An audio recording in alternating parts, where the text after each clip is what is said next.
You're listening to CBS Sports Radio. We are all sports 24 hours a day, 7 days a week. Strong opinions and your phone calls. Expect it here. CBS Sports Radio.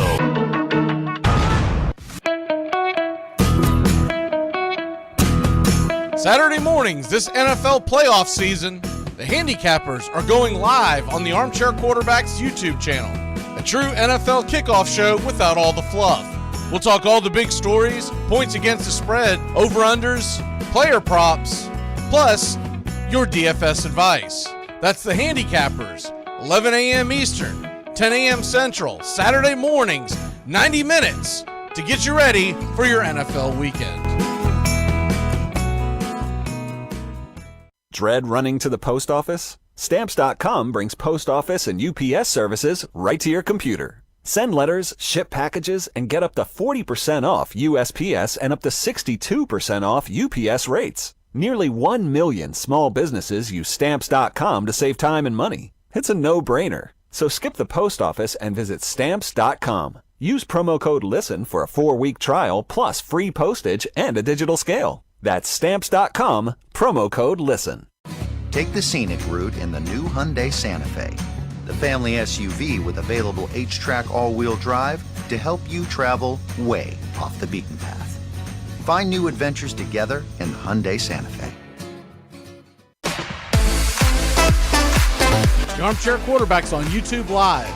SEC, ACC, and Big Ten coverage like no other. Subscribe and like us today. Your first choice for sports talk live from the First Coast. Hey, Jacksonville, winter is the perfect time to start planning for your healthy, pest-free spring lawn with True Green, America's #1 lawn care company. True Green's science-based approach and local expertise will help give your lawn the year-round care it needs to be thick and weed-free. Go to truegreen.com/radio to save 50% on your first service. Just call 866-946-5956 or go to truegreen.com/radio today and get a lawn to be proud of. At Jewelers Mutual, we're a little obsessed with jewelry. Obsessed like auctioneers with talking fast. 50, we're gonna hit sold. Pop stars with auto-tune. Yeah. And dentists with asking questions. So, how did he propose? After they've put their hands in your mouth. Great. Yes, we've made jewelry our obsession for over 100 years. We love it so much, we named our kids Ruby, Amber, and Opal. Venti soy latte for Opal? At Jewelers Mutual, we insure jewelry and only jewelry, which is why people who are also obsessed with jewelry trust us with theirs. Saturday mornings this NFL playoff season, the handicappers are going live on the Armchair Quarterbacks YouTube channel. A true NFL kickoff show without all the fluff. We'll talk all the big stories, points against the spread, over-unders, player props, plus your DFS advice. That's the handicappers, 11 a.m. Eastern, 10 a.m. Central, Saturday mornings, 90 minutes to get you ready for your NFL weekend. Take the road less traveled in the newly redesigned Hyundai Santa Fe. With available H-Track all-wheel drive to help you get off the beaten path a little further together. And intuitive safety features that can help you see what's waiting around the bend. Plus, with generous room for 5 and comfortable available Napa leather seating, you can go for more drives as a family without driving each other crazy. Find new adventures together in the Hyundai Santa Fe. I'm Amy Lawrence, and I'm up late, always, after hours, hanging out with you on CBS Sports Radio. Check it out, 2 a.m. Eastern, 11 p.m. Pacific. The Armchair Quarterbacks on YouTube Live, covering the AFC South and NFC South along with the rest of the NFL. Subscribe and like us today. Your first choice for sports talk live from the First Coast.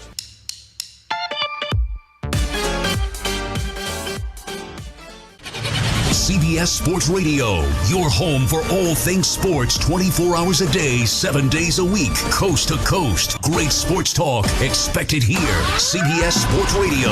Enjoy sun-drenched days, epic stays, and plenty of room to roam in Greater Fort Lauderdale. Our hotels, attractions, and restaurants have taken the Visit Lauderdale's Safe and Clean pledge so you can relax and explore with confidence. When you're ready for that well-deserved staycation, our 23 miles of golden beaches await. Find wide-open spaces to hike, bike, kayak, and paddleboard. Visit your favorite attractions, then dine out in style in socially distanced dining rooms or al fresco on waterfront patios. Learn more at sunny.org. It all starts with just one thing. Glass jars can be reused to store food and spices, as a holder for combs and brushes in the bathroom, or as a container for plants and homemade candles, in addition to simply being recycled. Find tips and more at onethingus.com. That's the sound of NyQuil Severe hard at work. NyQuil Severe is the best sleep with a cold medicine. No tossing and turning, just rest and recovery. So you're ready to take on tomorrow. For powerful relief of your worst cold and flu symptoms, try NyQuil Severe. The nighttime sniffling, sneezing, coughing, aching, stuffy head, best sleep with a cold medicine. Use as directed. Keep out of reach of children. Amazon Prime members now get free grocery delivery with a minimum order. You'll get your groceries with 2-hour delivery. So in that time, you can finally figure out where the biblioteca is. Learn how to play the acoustic guitar, and I guess get a puka shell necklace. Do a makeup tutorial, but realize halfway contouring is hard, and you're beautiful just as you are. Whatever it is you're doing with your time, your shopper will be carefully picking out your favorite organic meats, produce, dairy, and snacks while providing contactless delivery to your door. Free 2-hour grocery delivery. Now 2021 your year. Learn with purpose with the Great Courses Plus. You'll have unlimited access to enlightening, engaging, in-depth video and audio courses on hundreds of topics taught by incredible professors. And you can learn anywhere, anytime with the Great Courses Plus app. What purpose awaits you? Find out today with a free trial. Sign up at thegreatcoursesplus.com/radio. Remember, thegreatcoursesplus.com/radio. I'm not saying I know everything, but I am saying that I know this, that there's a left lane and there's a right lane. And the left lane goes vroom vroom and the right lane goes putt putt. And if right now you're asking yourself, do I go vroom or do I go putt? Should I be in the left or should I be in the right? I'm telling you right now, you're probably in the putt. You're putt putting. You're in the right lane because the vroomers know that we're vrooming. You're either going vroom or you're going putt. Vroom, putt, vroom, putt. Pick one. But if you're going to putt, stay out of the vroom. How to lose weight in 4 easy steps. Step 1, no beer. Every time you drink armchair.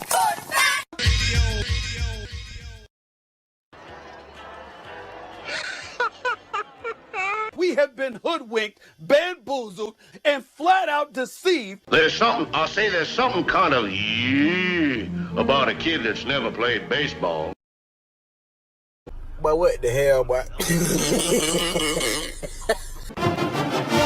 Make sure to listen to the Armchair Quarterbacks. Good enough for us down here in the bayou. Go Tigers and the Armchair Quarterbacks.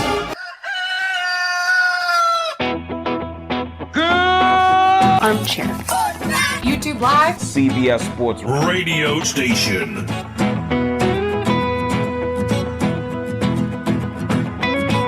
The radio station you can call your own.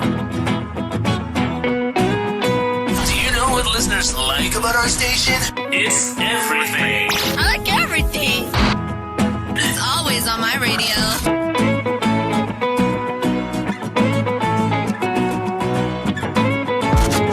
Never stop the music, except for now, when I talk.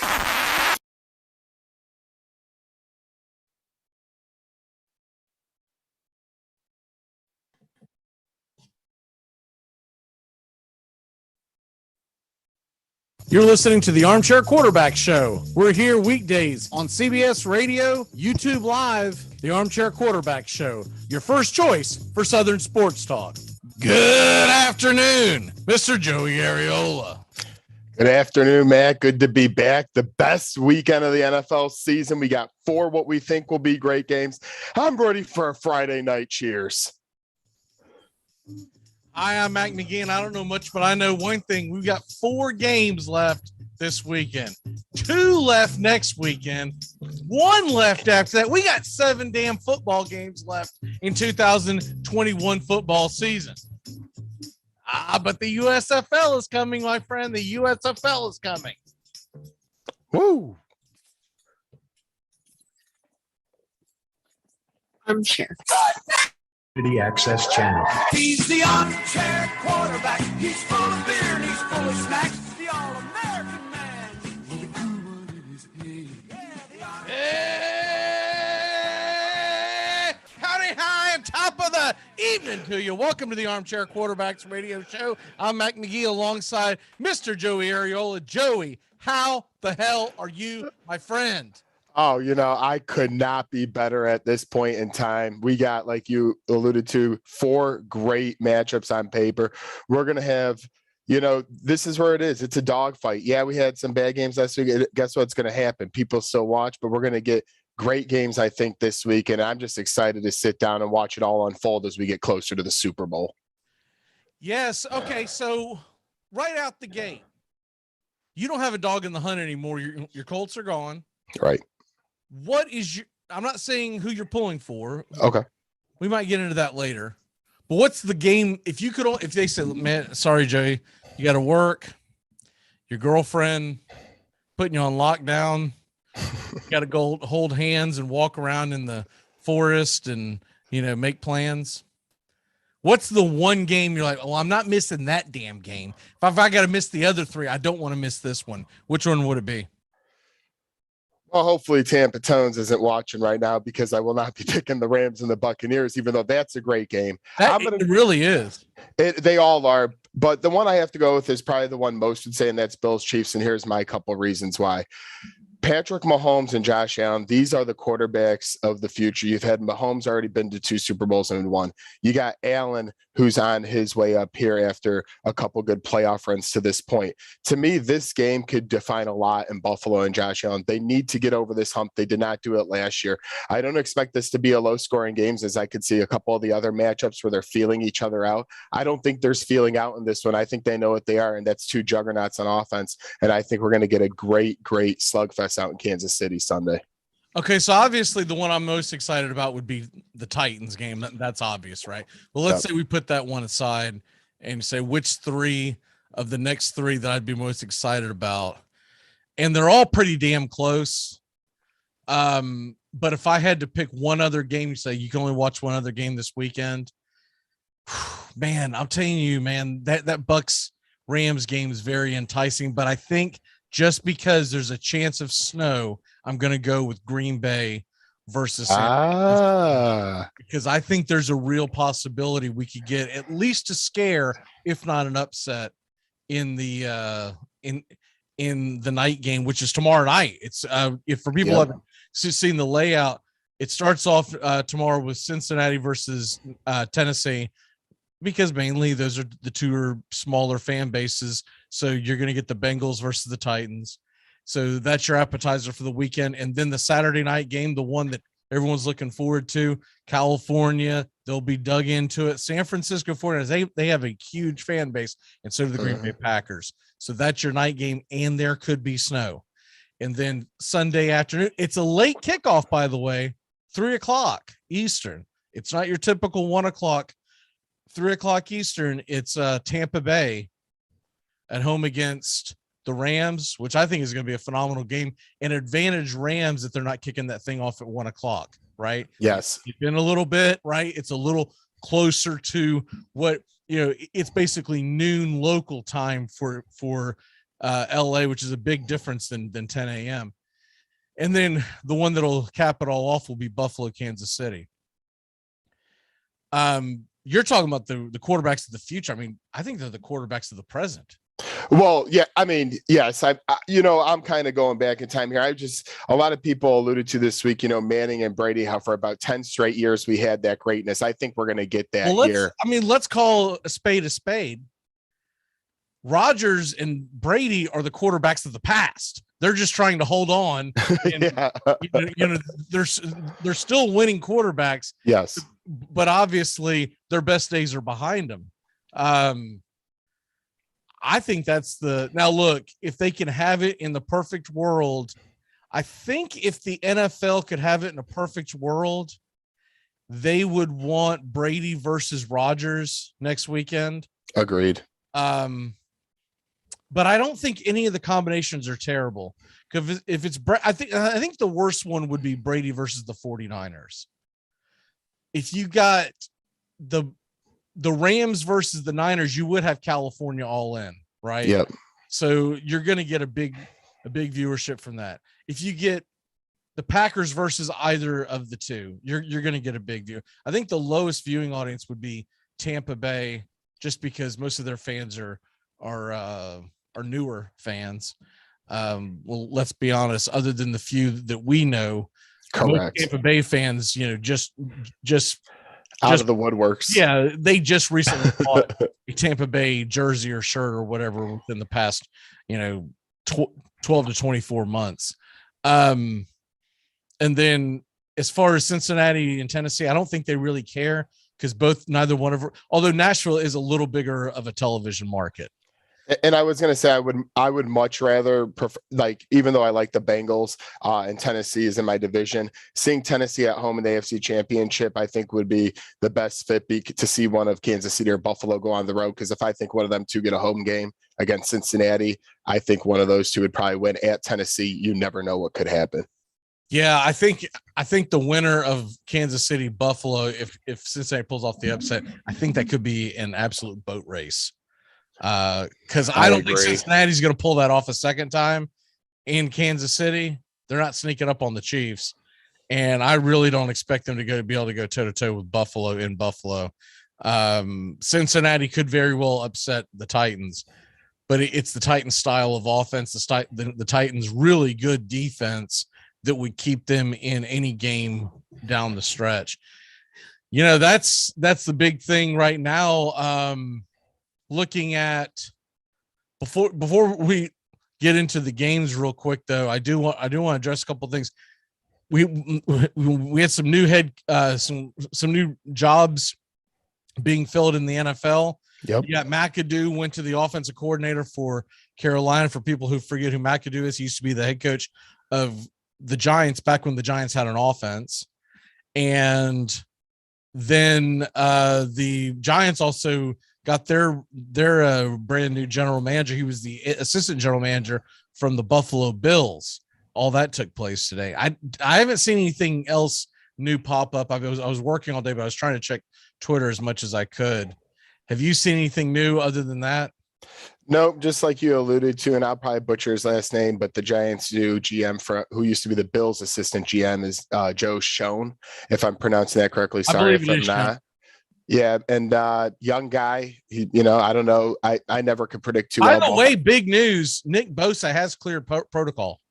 Man, and hey, you brought up that San Fran Green Bay game. The thing I love about San Fran, besides them being super damn hot right now, is the fact that they are playing good defense, and all those formations on offense we'll get into, but that's huge for the 49ers. Fred Warner would be the next block to be able to be successful, and then they're really humming. That's a huge addition. Although everyone pretty much assumed Bosa was going to play, that's a huge addition to that defense to know that Bosa is definitely going to play, because they're look, let's be honest, there could have been some big issues if they don't have Bosa out there. They want Aaron Rodgers running for his life. They don't want him back there comfortable, and that just adds to that. Well, and if the weather gets messy, like you're saying too, I know Green Bay's used to that, but San Fran can play punch you in the mouth football with that running game and that defensive line. So I hope there is snow in that one. Agreed. See, I've not seen an official tweet about it. I do want to check it because he's got to be coming. I mean, at some point, I got to figure they're going to make the decision on Derrick Henry. Well, and that's what I wanted to ask you really right off the bat, because you're a big Titans fan, got a huge game this weekend.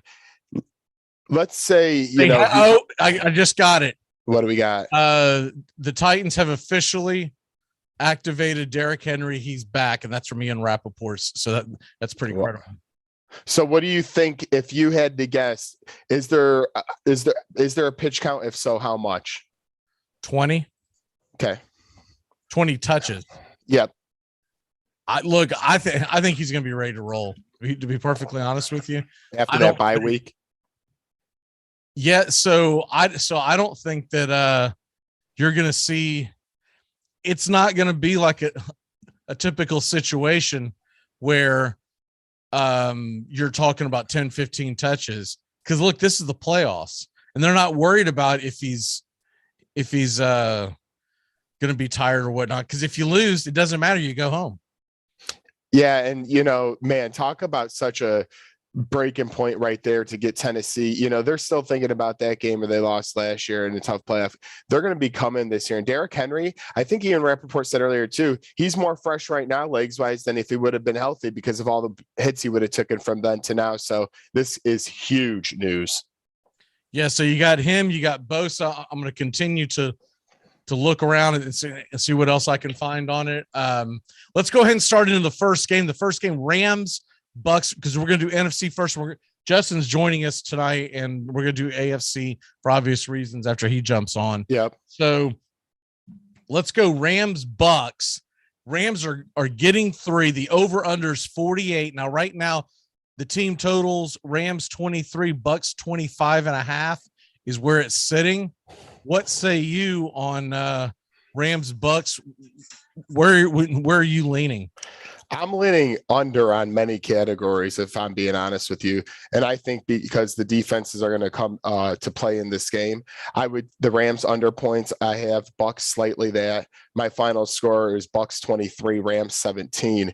And my reasoning for that, I know a lot of people are hot in the Rams right now, but let's be honest, they were playing a Cardinals team that was on the down that second half of the season, as they usually do. And their game plan was just terrible. The Rams safeties were out, but they kept trying the deep play, and it wasn't getting there because the pressure was getting to them from that Aaron Donald-led defensive line. I think Tom Brady's not going to use the main weapons. He's going to use that short passing game, the tight ends, Gio Bernard out of the backfield. I think it's going to be a muck it up, ugly, but really good game. So I got the under for the game overall, the under for the Rams, under for the Bucks, Bucks 23, Rams 17. Tony's asking where the booze is. What the hell do you think's in this, son? I just got off work, man. We're rolling. I'm not sure about all the rules about if you can show, beers and whatnot, but yeah, I'm ready to roll. So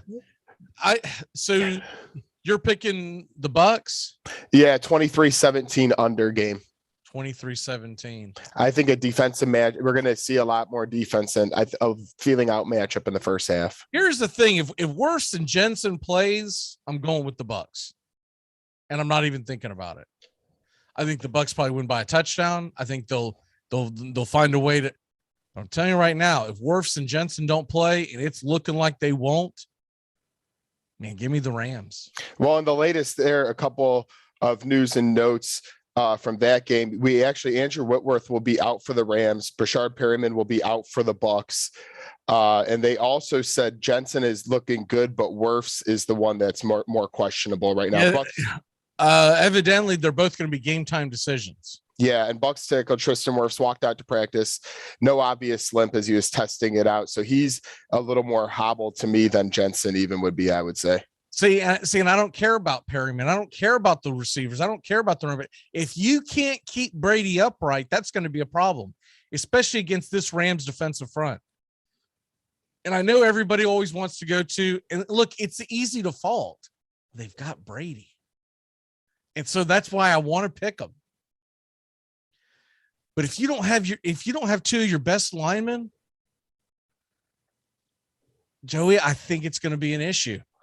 I agree, but at the same time, I think the Rams not having Whitworth, I think the Bucks D-line, I think we'll get some turnovers out of Stafford. I could see it being an issue on both sides for Brady and for Stafford. And that's fair. But what I saw out of Akers last week, I felt like that the Rams offense was clicking pretty good. My biggest concern with Brady and the Bucks is, first of all, we know that secondary of the Bucs will give up points, right? And if it turns into a shootout, is Brady just going to get the hell beat out of him? Possible. He's 44, man. And I'm going to be pulling for him. I'm pulling for Brady. But I think I've got to take the Rams and the points. I'm going to wait till around kickoff to see if that thing pushes up to 3.5. Because I think if the Bucs do win, it's by a field goal. I would love to see a 4. I might do a tease. By the way, the Titans are 8.5 to 1 odds to win the Super Bowl. You lay some there? Someone you know pretty well may have dropped a hundy on that the other night after a couple of beers and seeing that. You get $850 back. I like that. I've seen stranger things. You're talking about a team that has to win twice at home and then pull off a mild upset on a neutral site. We're talking about the 1 seed that's not getting 1 seed talk. No, man. Everyone's acting like, oh my God, the New York sports talk. They act like we have no business being there and nobody wants to see us. Now, granted, one of the reasons so I watched 2 shows out of New York. One of them is the Boomer Esiason show. He's an ex-Bengal. Of course, he's going to be all Bengaled up. So I give him a pass on that. But they were all talking about how they don't want to see the Titans make it because they're talking about the most boring Super Bowl would be Tampa Bay versus Tennessee. They're talking about all the reasonings and, blah, blah, blah, blah, blah. And I'm like, I really think it would be a great Super Bowl. I think you'd be a low scoring game, but you get a really close competitive game. Yep. But Rams Bucs, I feel like it could be a little bit of a shootout, not a crazy game, but a little bit of a shootout, and someone's going to win by a field goal. So I'm going to take the Rams in the hook on that one, but I am going to try to catch it at the at kickoff to see, because I want to see if I can get it to 3.5 or 4. If I can get it 3.5, 4, money start comes in heavy on Tom Brady and company. That's what I'm looking to jump on. All right, the other NFC game. This is an intriguing one. I like the underdog in this one too. San Francisco is getting 6 points, and I know Rodgers is going to be at home, and they keep talking about how Garoppolo has never played a playoff game in cold weather. It's never exactly what you would consider balmy in San Francisco. You always and he went to Eastern Illinois, where I went to school. It was not. Yeah. Oh, I didn't realize that y'all went to the same school. So I'm not buying that he's just going to shrivel up and die.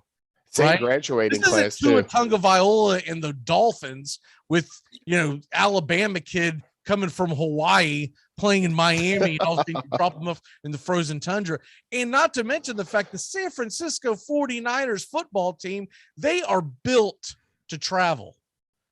Yes, they can run the ball. Jimmy Garoppolo doesn't have to throw the ball 30 times for them to win. They hope to get out of there with 20 tosses, right? I think this is more about Deebo Samuel. I think this is more about Nick Bosa being healthy. I think you're going to get a lower scoring football game. What is the over under on that? 47. Man, that's a tough one to predict because until you see what the weather's going to be like, if it's too snowy, you never know if the defenses are going to, not have good footing there in the snow. But I would tend to think this is going to be a lower. This is a game where everyone's thinking shootout, and it's going to be like 7-3 at halftime. And they know each other really well too, by the way. No, they do. In the last 3 times, usually Aaron Rodgers has not done well with San Francisco. This year they did win earlier in the year on a Mason Crosby late field goal, but that's when San Fran was struggling. I feel like we're going to be a little opposite again on this one. As much as I love San Fran and everything you just mentioned, and I love the idea of their formations being more lateral, getting that quickness in with Deebo Samuel, using Mitchell and all the weapons they have, including Kittle. I think at the end of the day, Green Bay is just going to be a little bit too much. They've lost a lot of NFC championship games now, and I think they are so hungry to get back there that they come out on top. And the over-under is 47. I just have that coming in. I have the Packers 28, San Fran 20. I don't think it will be a blowout by any means. I think at the end of the day, though, with Green Bay's well rested, they usually do good in the divisional round. I'm going to give them the win at home tomorrow night. I think you're going to see some rust off of Green Bay. And then something else that's not being talked about. San Francisco kicked Dallas's ass. And if it wasn't for that turnover in the fourth quarter that got the game within a touchdown, I think San Francisco would be being hyped much more this week. That turnover made it much, much closer than it had to be. But when San Francisco got the ball back, and they got it back with like 7-8 minutes left in the fourth quarter, they ate up a boat ton of time by just being able to run the ball. And you knew the ball, you knew the game, you knew they were going to run the ball. You knew it was coming after you. You couldn't stop it. Yeah, and I mean, Dallas' defense is better than Green Bay's defense. Look, like Jimmy Garoppolo is going to have to make not many throws in this game, but to beat Green Bay, you're going to have to make a few. And I don't know, with the couple of injuries he has, I don't know if it's that cold on that snowy. It's going to be tough for him to come up with those big time throws. That's why Dallas got back in that game, like you said, that interception. High release throw, boom, got Dallas right back in it. I could see another turnover or two coming. I've got this feeling that we're going to get a nail biter, and that's why I like San Fran on the points. We'll do actual predictions on the actual games tomorrow. But for people who don't know what we're talking about, we do the handicappers at 11 a.m. Eastern tomorrow, 11 to 12:30. The whole gang will be here. But I really like San Francisco in the points. The over-under is the one that scares me. I think I'd be hesitant to touch either over-under in the NFC games. You could probably talk me into taking the over in both of them, but I'm more on the fact that I really like the underdogs getting the points. I'll tell you what I like the most is if you tease them both. If you can give me the Rams at 9 and you give me the Niners and 12, I think I'm sitting on easy street. Before Justin jumps on here, so head coaching searches, we still look. I thought it was an interesting stat that I came across today that I shared on YouTube. On Facebook. The last 60? I gotta find the stat again because I couldn't believe it. I had to go back and double check it just to make sure that it was an actual thing. Okay, so we're talking about 53 of the previous 63 coaching vacancies in the National Football League were filled within 2 weeks after the end of the regular season. 6 of those 10 that were not filled were by coaches that made it to the playoffs. So the point is, in years past, we've had very quick hirings in the NFL because people want to hit the ground running. They want to get their guys in there, and they want to start getting ready for the NFL draft. 0 of 8 coaching vacancies have been filled. Head coaching vacancies have been filled so far this year. That's an alarming number. We're 2 weeks past the regular season end, and normally most of these coaching vacancies, if you go by those numbers, we should have 6-7 of the 8 coaching vacancies filled up. Yeah, and every day I keep waiting for the domino to fall. I know we got a GM and an OC today, but again, like you alluded to, no coaches. And, there's a lot of, touch feel going on right now. I know coordinators are liked a lot in the past, and they are still today. Like Buffalo has intriguing coordinators with Frazier and Dabble, and a lot of other teams do too. But Harbaugh's an interesting name. Flores is a hot one. I really think a lot of more interviews are being conducted by a lot of teams because instead of having the great candidate, I think there's a lot of good ones. And that's maybe what GM spots open to. People are just simply taking more time to get through this because like you said, by now, usually we have a lot of vacancies to talk about and it's just not happening. Yeah. So I do believe when that first one fills, we're going to see them all fill. Pretty quickly after that. Which one do you think is the first one? I'm going to go I'll go Chicago. They've conducted a lot of interviews. I was between them and Jacksonville because those two teams seem to have conducted the most interviews. But I almost want to actually lean Jacksonville now because at least they have a little more in place. But I think one of those two teams, they're both interested. Eberflus got a couple interviews with each. I think they did their due. Leftwich is waiting. You know, he has to wait until he could go for that to end. So the Jaguars might have to actually, he interviewed with the Bears last night. Yeah, so I mean, everyone's getting. I feel like every candidate's going around to every team, unlike past years where they usually stop on a dime once they get someone. I think what this is telling us is that most of the coaches that are being hired are going to be hired are still working. I think that's what we're seeing, because that's why you'd be waiting, right? You're not wanting to be a distraction. There's no sense of dropping the bomb, the news. I do believe we're going to get a bomb drop this weekend. I got some pretty decent intel. I'm going to drop that in the second hour because Doug joins us, and there's a reason why I'm waiting. But I've got some pretty good intel of a name that will most likely be hired this weekend. Let's go ahead and take a break. When we come back, Justin should be joining us, and we're going to jump into the AFC. We're going to talk about our locks, all that good stuff. We'll be back in a flash here on the Armchair Quarterbacks. And in a little while, when Doug joins us, I'm going to tell you who the first shoe that's going to drop. I've got it on pretty good authority. It's not a slam dunk, but it's pretty damn good authority that shoe's going to drop in just a matter of hours. Cool. Wizard versus nerd. I'll strike you down with my spell. No, science is the answer. Take me out to the ball game. Get caught up with the big stories from around the world in sports in just a few minutes. It's Take Me Out to the Ball Game today, weekdays. Armchair Quarterbacks on YouTube. Baseball, football, basketball, whatever's trending in the world of sports, it's on Take Me Out to the Ball Game today in just a few minutes. It drops weekdays. Take Me Out to the Ball Game today on the Armchair Quarterbacks YouTube channel. Take me out to the ball game. ACC football covered like no other here on the Armchair Quarterbacks. And backpedaling, Lawrence flips it open, wide open. Justin Ross off and running.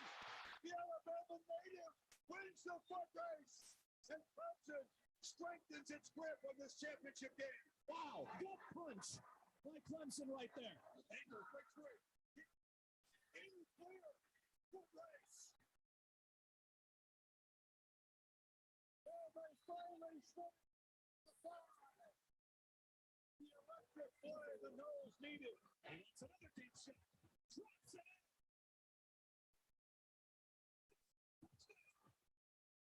Pitch it to Cersei. Cersei launches into the end zone. And the Yellow Jackets score again. Armchair Quarterback Radio is ACC country.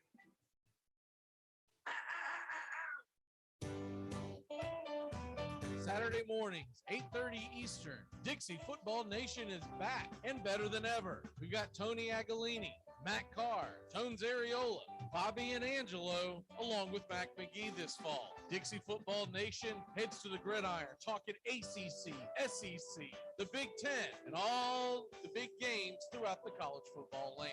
That's Dixie Football Nation, 8:30 Eastern, 7:30 Central, Saturday mornings on the Armchair Quarterback Show's YouTube channel, going live, or catch the instant replay.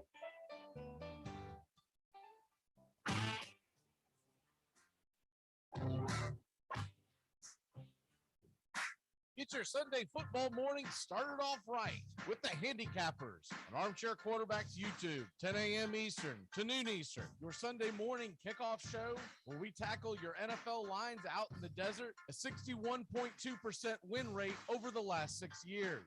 Against the spread, over, under, money line, you name it. And we dive into the world of fantasy football year-long in your DFS payouts. The only true Southern football kickoff show that talks the spreads in Vegas, your DFS and fantasy, in your year-long quest to win that fantasy football championship. Only on the Armchair Quarterbacks YouTube channel. It's the Handicappers on Armchair Quarterbacks YouTube, 10 a.m. Eastern to noon Eastern. Sundays, all NFL season long.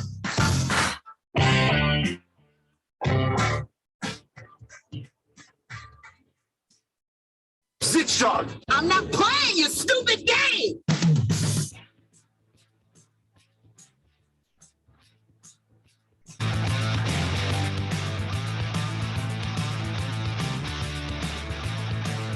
Welcome back.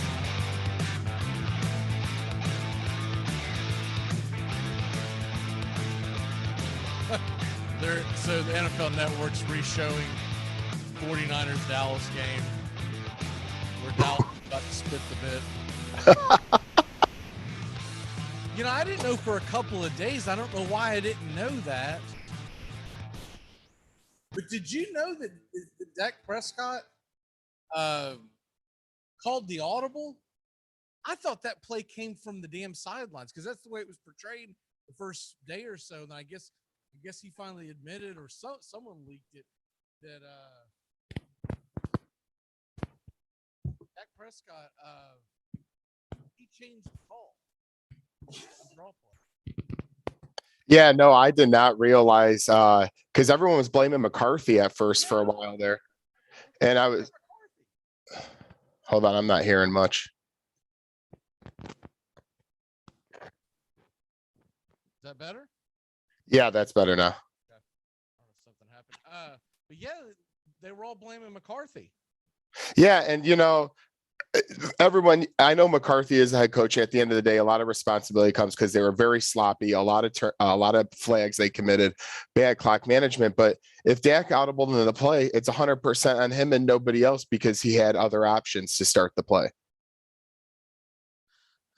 Well, and I don't mind that play if you slide a few yards earlier, but he risked it a lot by trying to get all said and done. He's a kid that made a mistake in the middle of an important game, but he's a kid that made the mistake, and he's still a young quarterback. He's gonna make these mistakes. But when you make $40 million, I don't think that he knew the rule. I think that's one of the problems, and so I think because knowing what we know now, I do not blame Cowboys coaching staff at all. And knowing what we know now, it makes sense because you would have thought if they did call that play, because remember that play came out of a stoppage. I mean, it wasn't like that was in the middle of hurry, right? Knowing what we know now, they would have went over repeatedly. You got to get down by 10 seconds because you're going to need 10 seconds to spike it. So now all that makes sense. Yeah, and man, a lot of things, that one play, they lost for a lot of other reasons too. But you talked about coordinators. There's a couple more, Kellen Moore and Dan Quinn. I mean, they're just all over the place, that people that could be hired. So it's going to be interesting to see what happens to Dallas next season. Kellen Moore doesn't get a job. Nobody hired him. I wouldn't hire him, but he's getting interviews. Yeah, but the hell, man, Josh McCown's getting interviews. What the hell is that about? Why is he gonna Texans head coach? They've hired Gerard Mayo, who's actually more legit, but then McCown, and then you also alluded to somebody else on Twitter today, I believe a third candidate that just came. Hines Ward. He's not even. He has coached. What was it? He's like a special assistant coach to FAU. He's down there with Willie Ball as a special assistant. Well, what the hell does that mean? In college, a special assistant, and you're going to throw him a bone for a head coaching? You're not going to hire him. If you were one of these vacant teams, and I know you don't have a roster in front of you, but who's the guy you like? Because I like Flores probably is my top candidate.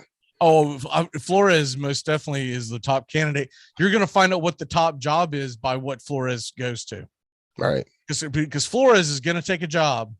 I don't think Flores stays. He has not built up the resume to say, I'll sit a year out. Right. Right. Strike while the iron's hot. As a young man, get back in. But he's going to have the pick of the litter. I think we talked about this before, but if I'm Brian Flores, I think, and I know it's not the most popular job because of the location and whatnot, but I think I'm going to Minnesota. A lot of weapons there. Well, so there's a couple of things. A lot of weapons on offense. So you can build an offense very, very fast. Okay. The other thing is very good chance that the best team in that division is not going to be the best team in the division next year, because if Aaron Rodgers does leave, that makes that division just trash. And you could win that division with like 9 wins. It could be the new NFC East.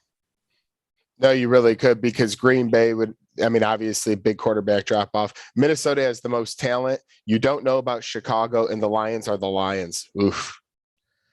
Yeah, they're I mean, the Lions are not going to be any good. The Bears are still they're going to need a new coach to come in there. It will take a year. Figure out what Justin Fields is. Right. And the Packers, if they lose Aaron Rodgers, Devontae Adams is going to stomp his feet until he gets traded. Yeah, he's gone.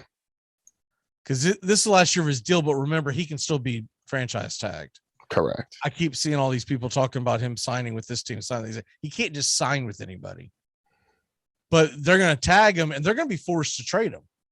Because you don't want a guy who doesn't want to play, who's willing to sit out, and then you lose that capital. Get good return. Trade him and just do a complete rebuild. Correct. And nobody wants to play with Jordan Love. Jordan Love was terrible the few times he's been in. No, that's why it's all hands on deck right now for Green Bay, because every year you just don't know what Mr. Number 12 is going to be doing. And we'll wait and see again this offseason, as he petered through the last one and it took a while, but I don't know. It'll be interesting. Yeah, I think Brian Flores. Do you think that's Harbaugh, where I go? If I'm Flores, that's where I go. I go to Minnesota. I agree with you on Flores being the top candidate. Harbaugh kind of throws a wrench in it for me, though, because he seems to be this flavor of the month popular. Well, how about this? Remember something about Minnesota too? Zimmer, who didn't really do that great of a job. They kept him on for 8 years. That's nuts. That's another reason why if I'm a Flores, I want to go there. Because I don't want to go somewhere where there's gonna be a volatile situation and the GM's on his way out, and next thing you know, I'm looking for a job again in a year or two. Give me a chance to build with Dalvin Cook, with Justin Jefferson. We'll figure out the quarterback situation. For now, we might stick with Cousins and then maybe draft somebody to develop them. And then if Green Bay loses Rodgers, that's a complete rebuild. Everyone's going to want out of there. Ugh. Give me Rodgers to Indianapolis for 500, Alex. I still think Rodgers ends up out west somewhere. Probably. He's a Cali boy. Well, is he? Are they married by now? But the girlfriend that he's been dating forever, I feel like they got married. At the minimum engaged. Correct. Yeah. So I think at the minimum he ends up in Las Vegas or in Denver. He's going to be somewhere where California is very accessible. Right there. That's why, I mean, this game tomorrow night, man, I cannot wait for it at Lambeau Field, because we could be seeing greatness come to an end in the green and yellow. Oh, and how pissed off will ESPN be if Jimmy G marches on? Think about it. If he marches on, even if he comes a little short of Super Bowl, 2 out of the last 3 seasons, he'll make keep trashing him. And I know, and like they draft, then they get Trey Lance, who, he hasn't played a lot, but hasn't done too much. It's like, man, this guy's battled through significant injury, has not been a little boy about it, and he's been in big games. Now I know I'll be honest with you, Trey Lance doesn't look like Fields, where you figure he's probably the starter next year. He looks like I said it the night they drafted him. They drafted a guy for 2023, and I still stick by that. I don't think he is the slam dunk starter for the entire year in San Fran next year. And why would you do it if you're a team like San Fran, who, could easily be in the NFC Championship game this Sunday? They don't need to restart, and they don't need to experiment. Well, you just bring them along slowly. Exactly. Coach him up, keep letting him through. They still have Jimmy G under contract. It's not like he's going somewhere. And with that contract, he is not an easy thing to trade. Everyone always wants to trade their guy, or who you gonna replace, or blah blah. You know what I mean? It's like it reminds me of Atlanta Braves fans all over Twitter and Facebook who keep talking about how we need to trade Ozuna because They just don't want him playing for the Atlanta Braves next year. And I'm like, you act like this is the guy that everybody wants. You can't just trade a guy. That people have to want the guy. And then you have to get a guy. I hate to break it to you, Atlanta fans, but there's a very good chance that Ozuna is going to be the designated hitter in Atlanta next year. And there's not a whole hell of a lot we can do about it. Welcoming on to the show is Mr.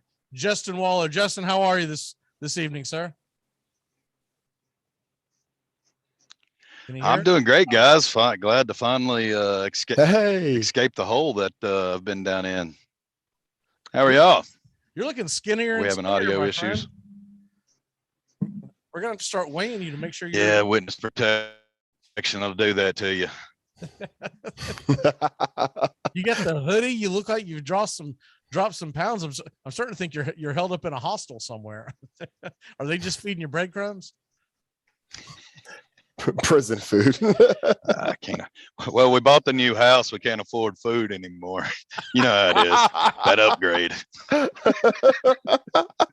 Good to see you, Justin. Well, we've got good to be back. We've been talking NFL coaching jobs and whatnot. Despite where you would put what guy where, what do you think is the top coaching job that's available right now?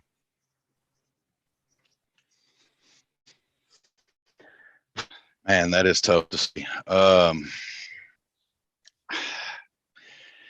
still think Texans are one of the most probably the ones I would be interested in. Lineup, roster, division. I've been saying where are you guys on this one? I've been saying Minnesota because you got a pretty good roster, at least on offense. And I believe Aaron Rodgers won't be in your division next year.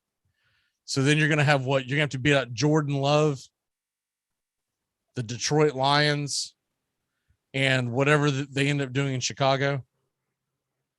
Not to mention, because I was talking. If I could guarantee Aaron would be gone, I would. Well, the other thing is it took him. Sorry, I'm just saying if you could guarantee Aaron would be gone. It took him 8 years to fire Zimmer. So I'm liking my chances. Like if I'm Brian Flores, I go, man, I'm gonna go. I go 500 on that team. I'm there for 10 years. I'm good. I'm great. I slide into the playoffs every once in a while. You'll be building a statue of me outside. But I like the idea of having what they have on their roster on offense, and Brian Flores is a defensive guy that you know that can fix things. All right, we'll move on from that. It's Titans, it's Bengals, it's tomorrow, 4:30 Eastern. Justin, what are your plans? Are you doing everything at the house, or is that traveling circus that y'all do? Are y'all meeting up, or what's going on? Well, we are. The Whitmores are hosting this week, but your boy here will be Father of the Year, and at his son's basketball game. So nobody live texts me during the game, because as soon as that basketball game's over, deuces, we are shaking hands and getting out of there. Oh, ouch. What time is that game? So I'm going to be on a delay. 4:30. The game is at 4:30? Yeah. So it'll end. You got to love junior pro basketball in the middle of football season. What does it take, about an hour to finish? If they start on time. Yeah, it'll be done about 6. About 6:30. So that's 7:30 Eastern. So yeah, that's going to be that's going to be really to the end of the game. Good luck staying away from that damn score, by the way. I won't text you, but good luck. That's tough. I turn my phone off during just leaving my phone at home. Yeah, I know, but I'm just not taking it with me. I know, but some jackass in the crowd.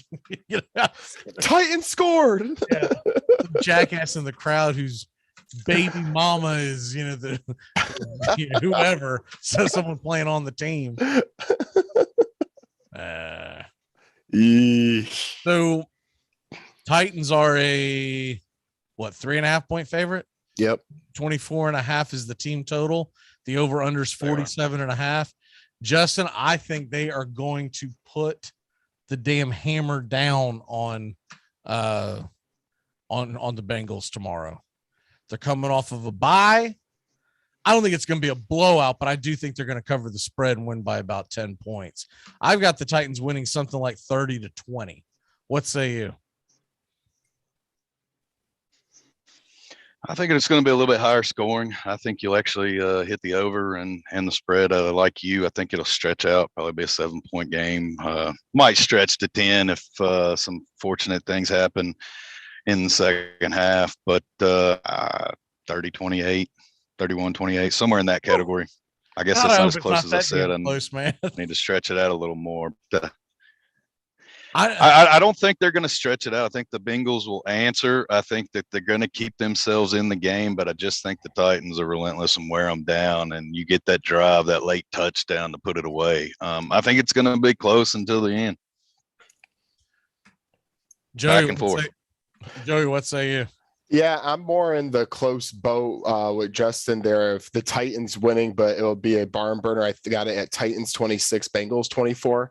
And that just because Joe Burrow is just really hot right now. I think the Titans are going to maybe create a turnover or two, but at the end of the day, I still think Joey Burrow is going to find the end zone a couple of times. Meanwhile, the Titans will still outlast him. King Henry's back. It will be a beautiful day to be in Nashville. Y'all have both got me throwing up blood late in the fourth quarter with these 2 points. I know one thing. I probably am not going to be in very good shape by the San Francisco Green Bay. I can tell you that right now. I'm turning my phone off for the evening at 4:30 Eastern because I'm not going to deal with any text messages or tweets because that's the next thing I do is I get on Twitter and I'll get pissed off or even if you're doing well, to me it's a distraction. I'm with you. And I put it up. I'm planning on turning mine off and just leaving it on the charger. And depending on how the game ends, I leave it off overnight. I might leave that bastard off for 5 days if we lose. By the time we do the show next Friday, I'll be in a better mental state. But I do think Tennessee's going to win. The one thing that's being overlooked by this, and they got a bye. They got a chance to not just a few people get healthy, but they got a chance for everyone to take a week off. And Vrabel, I wish I had the number. I had it jotted down. I don't know what I did with it.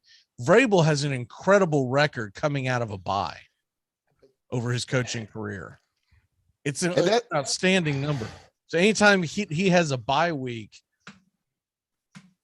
and I think people are I think that people are overlooking the Titans, and no discredit to Cincinnati because what they've done has been impressive, but I think they're blowing the Bengals up a little too much because they beat, well, let's be honest, an Oakland Raider or Las Vegas Raider team that barely skated into the playoffs.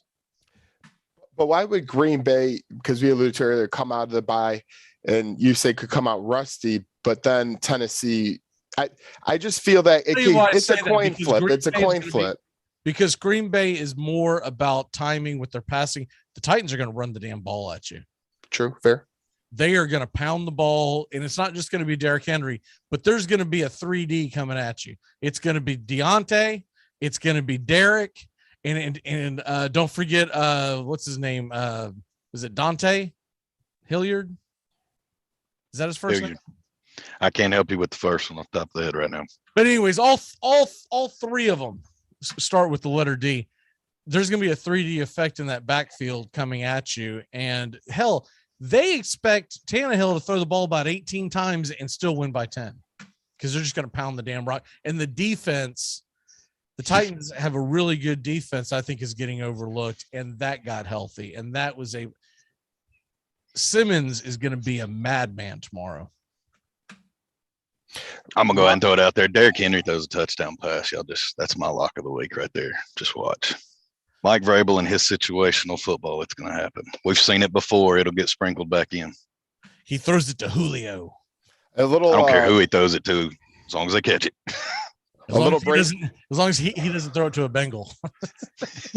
A little breaking news. The Ravens just parted ways with their defensive coordinator, Don Martindale. I guess he's been there for a long time. So Wink Martindale, I believe that he's been rumored to be retiring. Yeah, he's out. Well, maybe he can stop by Nashville tomorrow and give us help us out a little bit. But I think the Titans are going to find a way to roll over them. 10 points is what I'm calling it. Buffalo, Kansas City. This is a true flip of the coin type game. Buffalo is only a 1.5 point underdog.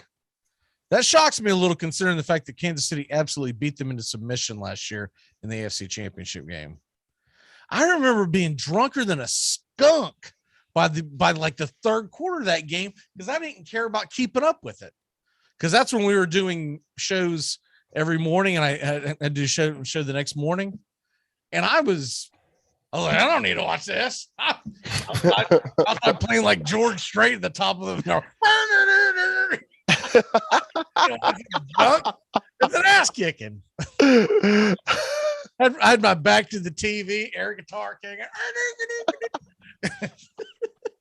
The wife's like, "Go to bed, Mac." I can't bet against Kansas City. Justin, who do we want? Let's say Tennessee does get the W. Who do we want to win that game? Buffalo. You think we got a better chance to beat Buffalo? I think you play a better style, and Buffalo plays a better style that takes the unexpected out, takes the whammy factor of the not that Allen isn't as mobile as Mahomes, but just the freakish shortstop play that he makes and finds Kelsey scrambling. And it's just the 3rd and 18 that should have every punter out there, but somehow that dude finds a way to connect in big moment, big games. So it's that it factor that I want to take out of it. And that's why I don't want Kansas City. I'd prefer Buffalo. I think Buffalo is the pick too, which I don't think they're going to win, but I'd much rather go up against Josh Allen because he has been known to go hot and cold. And I would also much rather go up against the Buffalo Bills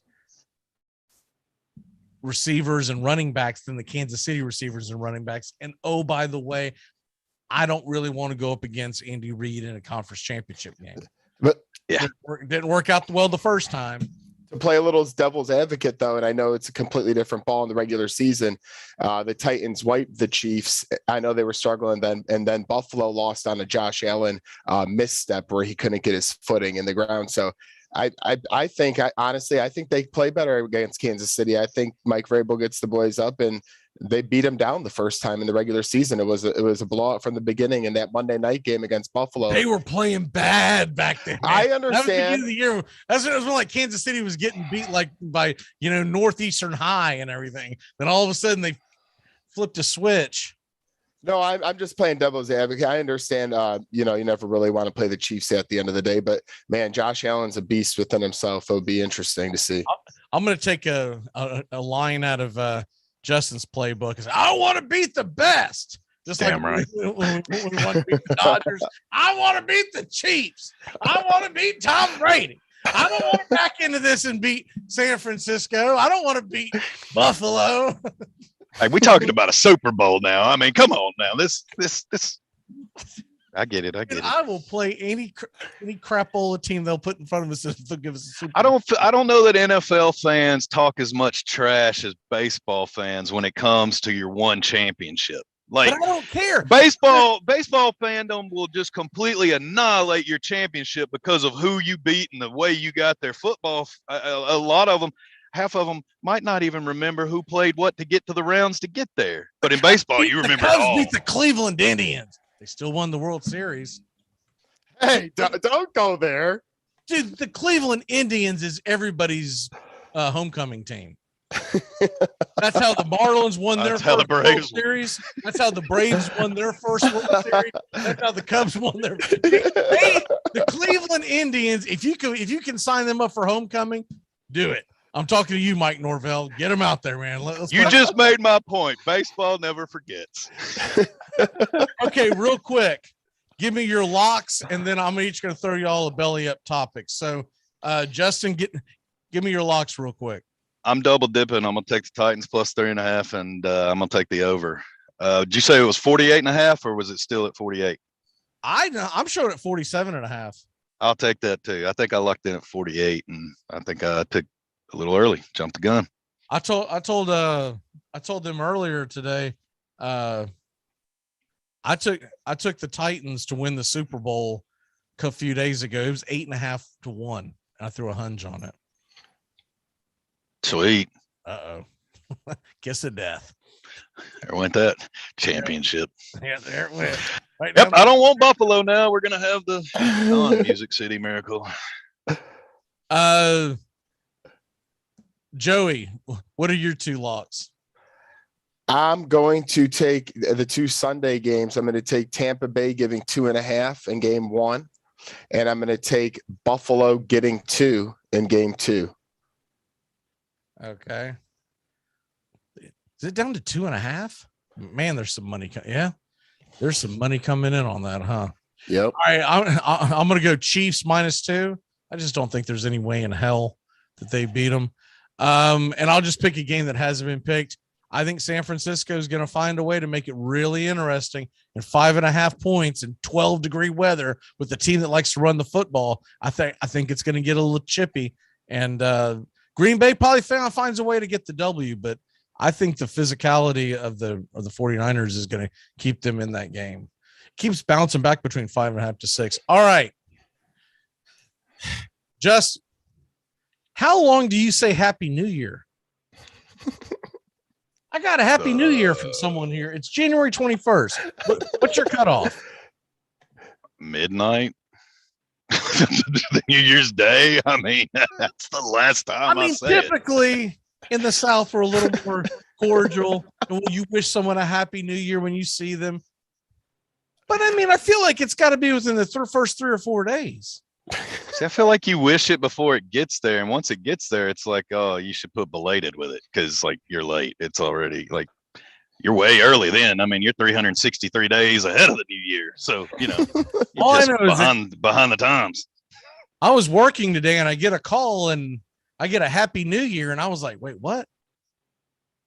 And you can't make this up. Someone calls me internally in our company and tells me they need to me to look up someone's account. You can't make this up. I thought I was getting catfished or something. The dude's name was Harry McCracken. Was this an international call? His middle initial was F. I was like, I said, really, Harry F. McCracken? the person on the other line, dead serious, goes, yes. Why? Do you know him? I was like, are you prank calling me? What's going on here? Harry McCracken. I was like, get the hell out of here.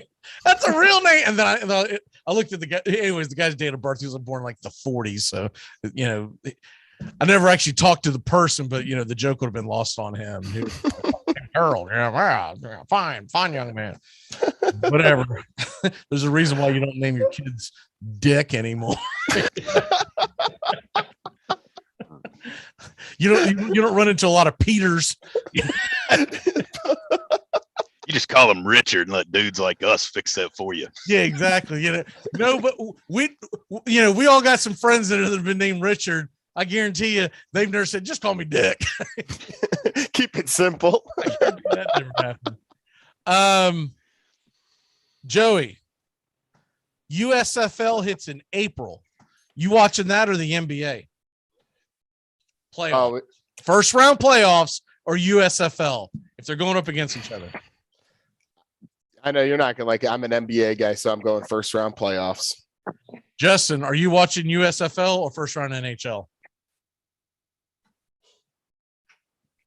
Depends on the matchup. Let's take Preds game. I'm out of take it. the Preds out. I'm going to check out the USFL. Let's say it's not the Predators and it's not the Chicago Bulls. Oh, okay. That makes it a little different. Would you Then be watching? I'm going to check it out. I'm looking forward to it. They've got 6 teams named, by the way, now. I'll check it out too if my team's not playing then, and it's the first round. April 16th is the first game. I'm looking forward to it. All right, we're going to go ahead and get out of here. Justin, by the way, I need to reach out to you in the very near future. Got to talk to you about a trip we're planning. Want to see if you want to meet up with everyone. Braves game, and I'll talk to you off air. We got Doug joining us here in a second. We're going to take a really quick break. When we come back, we're going to talk about Raiders, and I'm going to tell y'all the rumor that I heard about that head coach. We'll be back in a flash.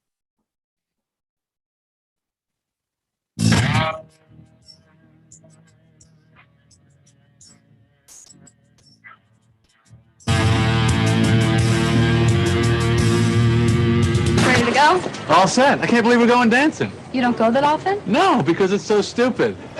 Shall we? It's important to remember the value of taking time for ourselves to do the things that help us grow and explore, like learning something new. And now with the Great Courses Plus, it's never been easier to experience the joys of learning. The Great Courses Plus offers thousands of streaming videos that cover hundreds of fascinating topics, from World War II to choosing the perfect wine. You can even take a course on the U.S. government or dealing with stress and anxiety.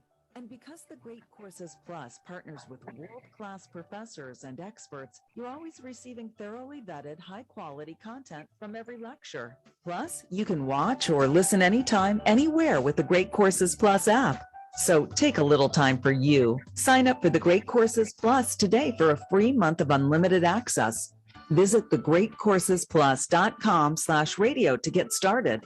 That's thegreatcoursesplus.com/radio. My favorite comedians, I'm excited to talk to you. Well, I'm excited to be here. These chairs are horrific. This is designed for I don't know what age. It's not like 6 to 8. Like when you're 11, this is like the perfect size. It's not quite adult size. It's not kid size. I already slouched. It's going to be a bad interview, dude, and I'm blaming the chair. You've never really written on a sitcom before. If you go through your credits, you hadn't really been on a show before. Why'd you have to bring that up? Just right out of the gate, he goes negative. There was all these other nice things on your IMDb page I could have brought up, but I noticed this one glaring thing that you've never done, and right out of the gate. Was it because I made fun of the chairs? I'm sorry. Get caught up with the big stories from around the world in sports in just a few minutes. It's Take Me Out to the Ball Game today, weekdays. Armchair Quarterbacks on YouTube. Baseball, football, basketball, whatever's trending in the world of sports, it's on Take Me Out to the Ball Game today in just a few minutes. It drops weekdays. Take Me Out to the Ball Game today on the Armchair Quarterbacks YouTube channel. Take me out to the ball game. The Armchair Quarterbacks on YouTube Live. We're covering the NBA playoffs until we have a winner. Subscribe and like us today. Your first choice for sports talk live from the First Coast.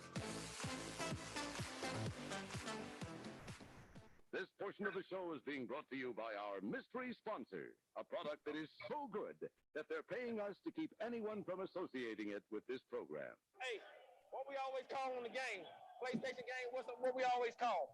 Head to tail on a PlayStation game. All right, then. You should have told him tail. I thought you told him. No, I told you. I thought you knew the team always told me. They don't play the PlayStation like us. They don't play it like us. I thought you told him. That's what I said. They don't play the PlayStation like us. They don't play it like us.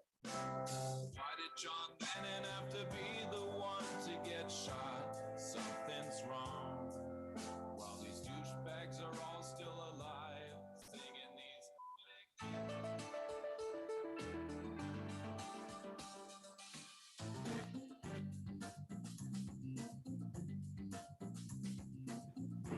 Welcome back. We are back here. Red Raider Doug ready to join us this evening. Doug, how are you this evening, sir? Doing good. Doing good. Not so good after last week's results, but I'm hanging in there. Are you ready for the landmark announcement that I believe will take place possibly as early as over the weekend? That I'm hearing from a couple of pretty reliable sources in the sports writing world. Are you ready for this, Mr. Red Raider Doug? I'm ready. Give it to me. Jim Harbaugh is headed to the Oakland Raiders or Las Vegas Raiders. Yeah. That is the rumor that I am hearing, and it's getting very, very heavy. And the guy that told me this is pretty reliable. He told me it was okay to drop it if it didn't happen by the 5 p.m. news drop in what happens in sports talk world or sports writing world. He said if it hasn't happened, go ahead and drop it because he's off all weekend, so he doesn't care about the credit.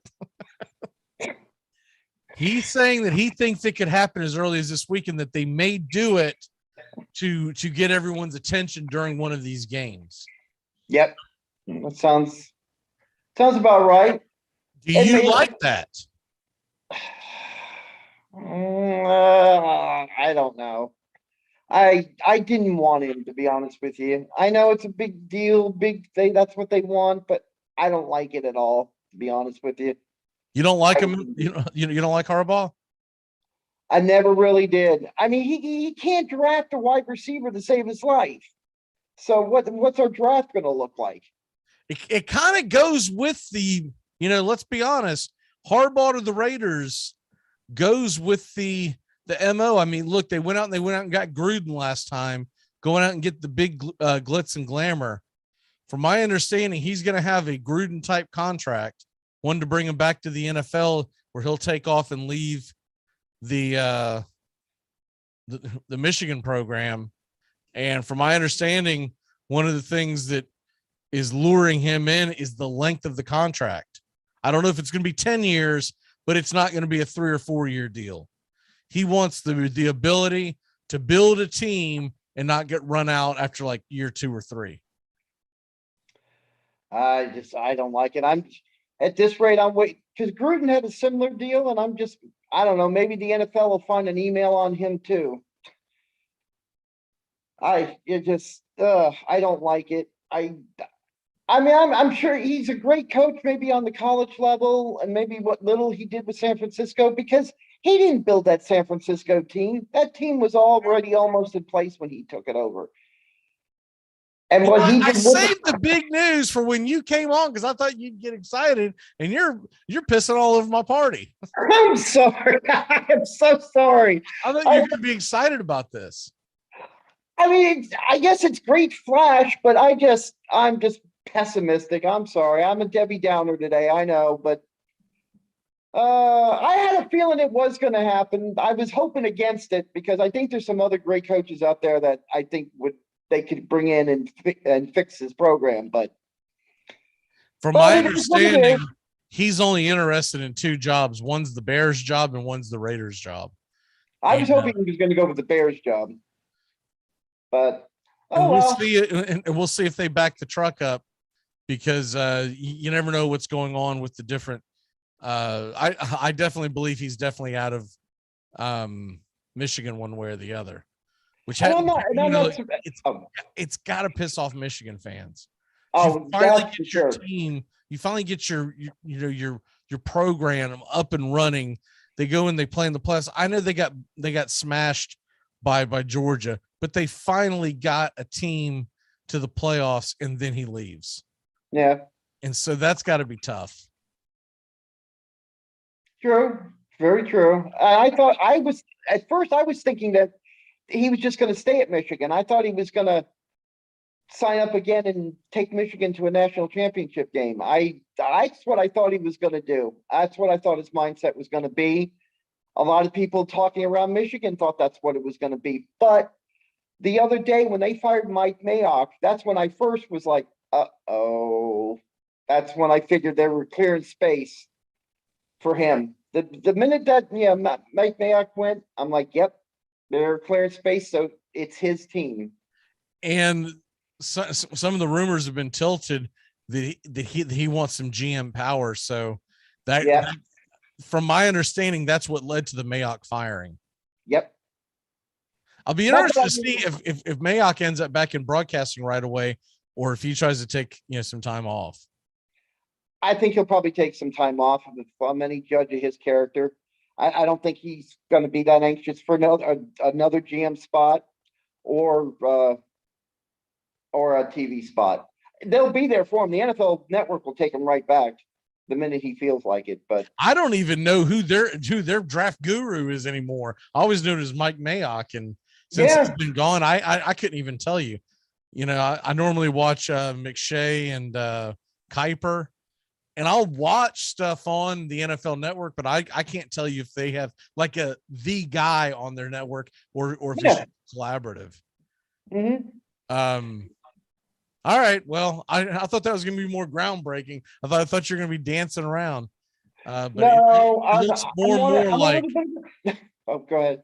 No, I'm just saying it looks more and more like he is going to accept it. They have offered him a deal, and from my understanding, he's weighing his options. One of those options could be Chicago, but it sounds more and more like he'll be headed to Vegas. And we were talking about this earlier. It's very strange that of the past 63 head coaching vacancies, 53 have been filled within 2 weeks of the regular season, right?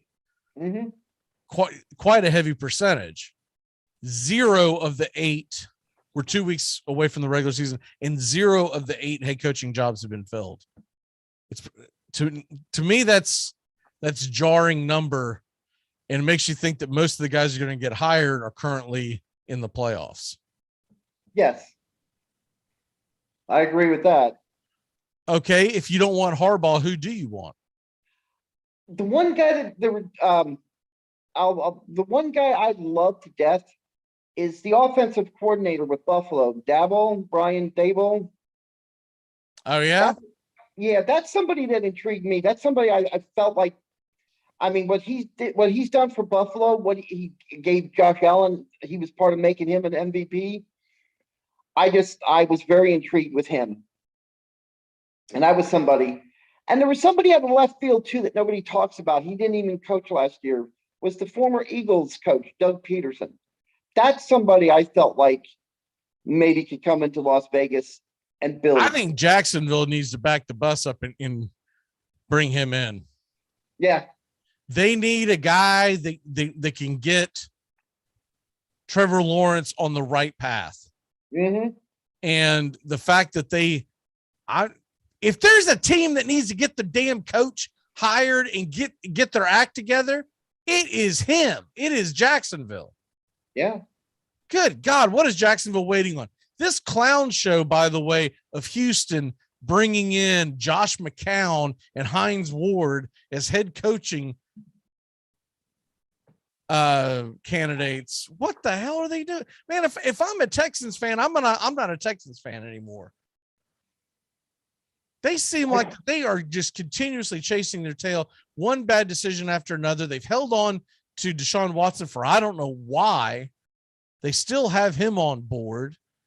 I believe this guy that they brought over from New England to run the show doesn't know what the hell he's doing. No. He got rid of Bill O'Brien, who was at least a consistent winner. He brought Dave Culley in and fired him after the first year. If you fire a guy after the first year who actually did a decent job considering his circumstances, you would think it's because he's got a landmark guy he's about to hire. He hasn't done a damn thing with it. No, it's rather pathetic. I mean, it's kind of nice being a Titans fan, to be honest with you, because I feel like the rest of the division doesn't know what the hell they're doing. No, maybe the Colts, but they look a little lost at times. Yeah, I mean, when you're bringing in Carson Wentz, we were never really that worried. No, but of all the teams in the division, they are the biggest threat. Jacksonville and Houston at this point, they look like they're a decade away from. I don't know who the Titans go to after the Ryan Tannehill experiment is over with, but whoever it is, as long as they keep Vrabel and they keep that nucleus, the Titans are going to dominate that division for the next decade. Yep, I agree. Couldn't say anything more. Next 10 years, Colts might win the division 3 times. That's it. That's all we have to worry about. Go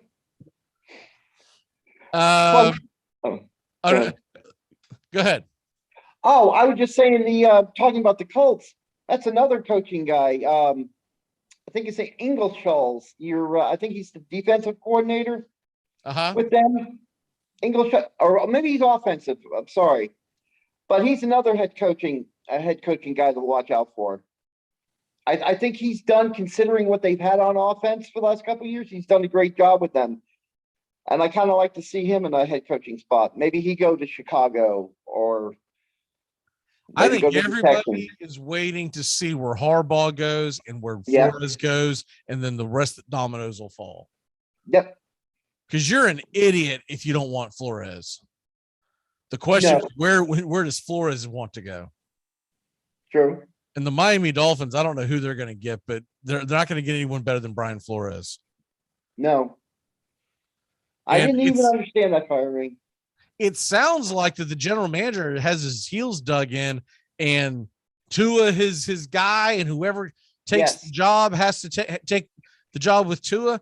Good luck finding a quality head coach who's going to bring Tua aboard for the next several years to try to beat out Josh Allen and the Bills, Mac Jones and the Patriots. And oh, by the way, Zach Wilson and the Jets look like that they're on the rise. Mm-hmm. Dolphins to me are going to be a laughing stock in the AFC East. And it's a shame because their draft program is great. The last three guys that they picked, Waddle, especially Waddle this year, it's a shame because Flores had that team right. And digging in, they just don't have a quarterback. They don't have a quarterback. They have done an incredible job in drafting, except for the quarterback. And I believe this is a general manager whose ego is too big to realize he needs to just cut bait. Yep. I agree. I would have taken on the headache of give me Deshaun Watson. You know what? We'll take our lumps, but when he comes out and he's ready to roll, we're going to be ready to dominate. Sure. I'll give you Tua and I'll give you a draft pick. I don't know if it's the number one pick, but I'll give you a draft pick onto it. And I think that the Texans probably would have taken it. And the Texans probably would have turned around and just traded Tua for another draft pick. Because I believe Davis Mills looking pretty good. But it's unbelievable that Miami created what they created. Yep. And it's in a market where you don't have a lot of great head coaching candidates out there. No. I would even say with Miami, I don't understand. Just as we're talking about it right now, Sports Center has Jim Harbaugh splattered across their screen. Well, it's coming. Baby! Oh, yay, go Harbaugh. If the Raiders give him the years, from my understanding, that's the team he wants.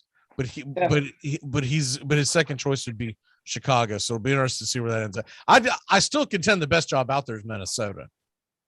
But I don't know, do you want to live in Minnesota? Well, we talked about this in the first hour. Zimmer got 8 years out of that job, but what the hell did he ever do?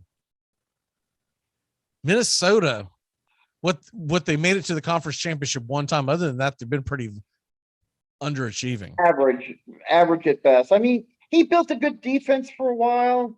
I mean, and that's about it. And that's about it. I mean, you just kind of look at Minnesota and go, oh, Minnesota. But they've got some pieces. Dalvin Cook, Justin Jefferson, even Thielen. Yeah. Cousins isn't terrible. Yeah, I never understand. I mean, I know what he maybe underwhelms, but he's still a solid quarterback. I think that's the world of fantasy football, Doug. Oh. To be honest with you, I think people get hyped up, think every guy's got to go out there and throw for 300 yards and 3 touchdowns. There's only a handful of guys in the NFL that can do that, and you can still win without it. Yep. The Titans are doing it with Tannehill. Yep. By no means, the Titans probably have the worst quarterback left in the playoffs. It's a toss-up between him and Garoppolo. Yeah. I think I would take Tannehill over Garoppolo because he tends to make less mistakes, but Garoppolo has done more if you look at his track record. True. But when we say terrible, we're talking in reflection to who's left. I think just so everybody out there understands, I don't think Tannehill's a bad quarterback. No. Yeah, I just wanted to qualify that. Right. No. Well, what I'm saying is people talk about Tannehill the way people talk about Kirk Cousins. Exactly. They think every guy's got to go out there for 40 touchdowns, 10 picks, and 5,000 yards. Yeah, 33 points a week on your fantasy roster. Yeah. The Titans got to the damn Super Bowl with the quarterback in Steve McNair. They couldn't do any of that. But, man, they could run that rock and they could play defense. Yep. And they're going to be stronger this week. I didn't know Derrick Henry would be back this week, so. Yeah, that got announced, I guess, in the past hour that Derrick Henry is ready to roll. Yep. He's back. Bosa's back. Let's go ahead and get into our picks because we're starting to run out of time here. Give me your locks of the weekend. Give me 2 picks against the spread. 2 picks against the spread. Take the Rams beating the Bucks. They're at -2.5. Either way, they'll that's my one solid rock. I think the Rams are going to kill the Bucks. I think that Rams really kill them. Well, when I say kill them, well, that's because remember Tristan Wirfs isn't going to play this weekend. It looks like that he's not. Yeah, they won't have the decision till 4:00 tomorrow. But yeah, I just got a bad feeling for the Bucks. He's not going to play, and that hole in that offensive line, I just think the Rams are going to give him fits, and that's why I say the Rams. The Rams, they're at what? The Bucks are favored by what's -2.5. 2.5. Yeah, I'll take the Rams against that spread. All right, give me one more. And one more is you got the Packers 49ers at what was it, -5.5? Yeah. I'll go against that spread. I'm not saying the Packers are going to lose, but they're only going to win by a field goal. So you take yeah, I like that spread a lot too. I think San Francisco's got a good chance to cover the spread. I honestly think that the Rams can win that game, but it really comes down to, and look, we'll be doing our show tomorrow morning, and unfortunately we're not going to know until after that, but it comes down to, does Wirfs play, does Jensen play? If one of them plays, the Bucks have a chance. If they both miss that game, I just don't know how they're going to keep Aaron Donald and company off of Brady, and that would be my concern. Now, I know that they'll probably game plan it, probably do some screen passes, try to do some things to try to set them up. But I saw an Eagles team that was pounding on Brady, and the Eagles are not the Rams. No. Yeah, I think a lot of people are overlooking that, and I think they're overlooking the injuries on the Cincinnati offensive line as well. Yep. Now, Cincinnati did get some good news. Hendrickson on the defensive line, he's going to play. So, that's a big help for them. But they're banged up on the OL, and Titans are coming in pretty healthy. Yep. Real quick, so you're taking San Fran in the points.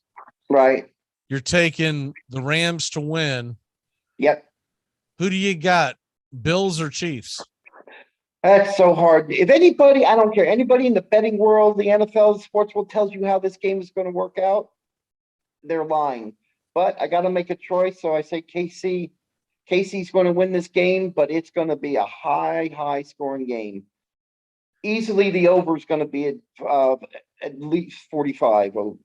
I'm honestly just leaning with the home team. And also, we know what we saw last year in the AFC Championship game. Mm-hmm. Now, I believe Buffalo probably grew up a little bit, but the one thing they have not gotten figured out since that game, and we all talked about it going into the draft, we all talked about it in the offseason, Buffalo still doesn't have a running game. And it did improve at the end of the season, though. It improved, but it was against really bad competition. True. I don't know if it improved enough to beat Kansas City on the road. Regardless, that is a lot of pressure to put on Josh Allen to play almost a perfect game. And that's what it's going to take. What about Bengals Titans?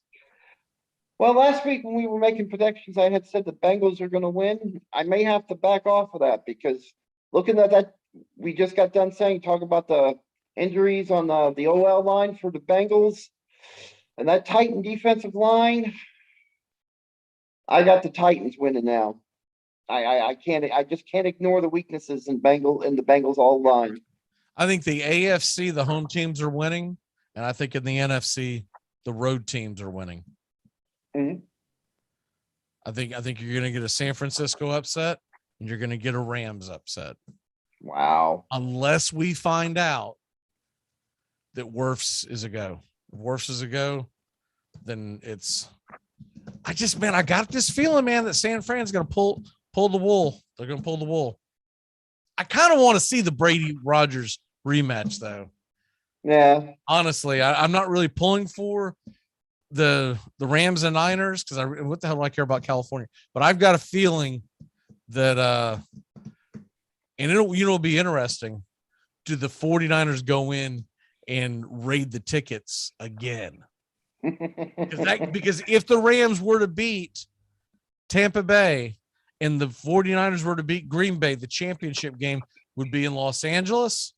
The Super Bowl 2 weeks later would be in Los Angeles. All right, let's go turn back time and get the hell on out of here with some things.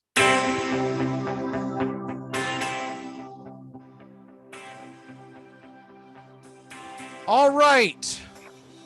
On this date in sports history, in 1968, in the 7th AFL All-Star game, which I didn't know they had that. I also didn't know it was played in Jacksonville in the old Gator Bowl. The Eastern Division beats the Western Division. The MVP, Joe Namath of the New York Jets, Don Maynard of the New York Jets, and then they gave the defensive player of the game was a guy by the name of Speedy Duncan for the LA Chargers. I did not know that they had an AFL championship. Also, why the hell did they play at Jacksonville? They didn't have a team. So weird. Also, on this date in where is it at? On this date in 1987, the Oakland A's tried to re-sign Vida Blue coming out of retirement. Free agent Vida Blue comes to terms with the A's signing an estimated $300,000 deal to pitch for the Oakland Athletics in 1987 this season, but surprises the team the day before spring training begins and announces retirement. I do not remember that. Yeah, that was a big deal for the A's team. They went to the World Series the next year. Yeah. Vida Blue. It kind of pisses me off that he didn't play because I would have had a chance to watch him play. I don't remember Vida Blue. I only know him from, the great teams that he played for in the 70s, but I was too young to actually watch him play. By the way, he was only 37 years old. Birthday. Yeah. It's your birthday today. Happy 82nd birthday to Mr. Jack Nicklaus, the GOAT. 18 majors, 73 PGA Tour titles, 82 years old. Also, well, never mind. Let's go with the dead guy. Paul Allen was born on this date in 1953. Oh. And, of course, he ended up owning the Trailblazers, the Seahawks, co-founder of Microsoft, passed away in 2018. Here's an oldie but good. You remember Detlef Schrempf?